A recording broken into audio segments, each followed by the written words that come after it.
아브라함의 증손자 요셉이 이집트의 총리였을 때 그는 가족들을 이집트로 불렀습니다. 요셉과 그의 모든 형제 자매 그리고 그들의 세대가 다 죽을 때까지 오랜 세월 이집트에서 살았습니다. 그리고 그들의 후손인 히브리 민족은 번성하여 이집트 땅에 가득 찼습니다. 새로운 왕이 이집트를 다스리게 되었는데 그는 요셉을 알지 못했습니다. 새 왕은 히브리인의 인구가 많아지는 것을 두려워하여 이집트 백성들에게 말했습니다. 우리가 지혜롭게 행동하자. 그러지 않으면 그들이 많아져서 만약 전쟁이라도 일어난다면 우리의 적들과 연합해 우리를 대적해 싸우고 이 땅에서 떠날 것이다. 그래서 그는 히브리인들을 노예로 삼아 고된 노동을 시켰습니다. 그러나 히브리인들은 억압받을수록 더욱 번성했습니다. 이집트 사람들은 히브리인들을 두려워했고 더욱 가혹하게 대했습니다. 이집트의 왕은 임산부를 도와주는 산파들에게 명령했습니다. 히브리 여인이 아이를 낳을 때 아들이면 죽이고 딸이면 살려라. 그러나 산파들은 하나님을 두려워하여 왕의 명령을 따르지 않고 남자 아기들을 살렸습니다. 히브리 남자 아기들이 살아있어 왕이 산파들에게 이유를 물었습니다. 그들은 히브리 여자들은 이집트 여자들과 달리 튼튼해 산파가 도착하기도 전에 아기를 낳아버립니다 라고 대답했습니다. 그러자 이집트의 왕은 히브리 여인이 아들을 낳으면 나일강에 던지라고 했습니다. 히브리 여인이 아들을 낳았으나 그녀는 아이를 나일강에 던질 수 없어서 석 달 동안 숨겼습니다.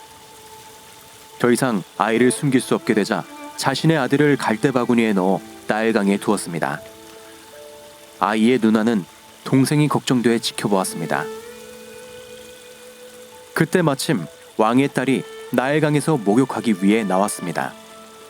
공주가 갈대 바구니를 발견해 상자를 여니 아이가 울고 있었습니다. 공주는 이 아이가 히브리인이 버린 아이임을 알았습니다. 아이의 누나가 달려와 공주에게 말했습니다. 제가 공주님 대신 아기에게 젖을 먹일 여자를 데려올까요? 공주가 허락했습니다. 그래서 소녀는 자신의 어머니를 데려왔습니다. 왕의 딸은 그녀에게 말했습니다. 이 아이를 데리고 가서 나를 대신해 젖을 먹이거라. 여인은 그렇게 했습니다. 아이가 자라자 공주는 아이를 양자로 삼고 그의 이름을 모세라 지었습니다. 모세는 이집트 궁에서 자라며 이집트의 모든 지혜와 학문을 배웠습니다.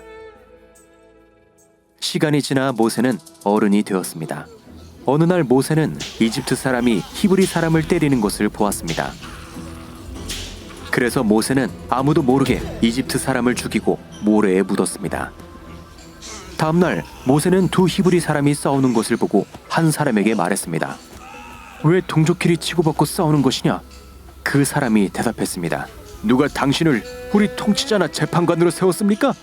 당신은 어제 이집트 사람을 죽이더니 오늘은 절 죽일 건가요?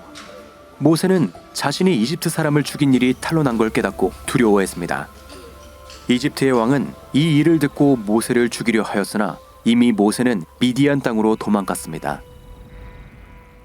모세는 미디안 땅에서 한 남자를 만나 그의 딸과 결혼해 그의 양을 치며 살았습니다.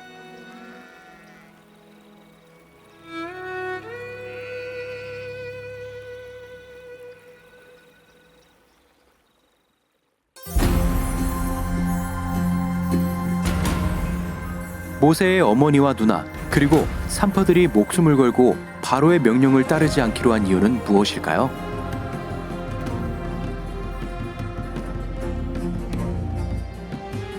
이집트 궁전에서 왕자로 자란 모세는 어떻게 자신이 히브리인이란 것을 알았을까요?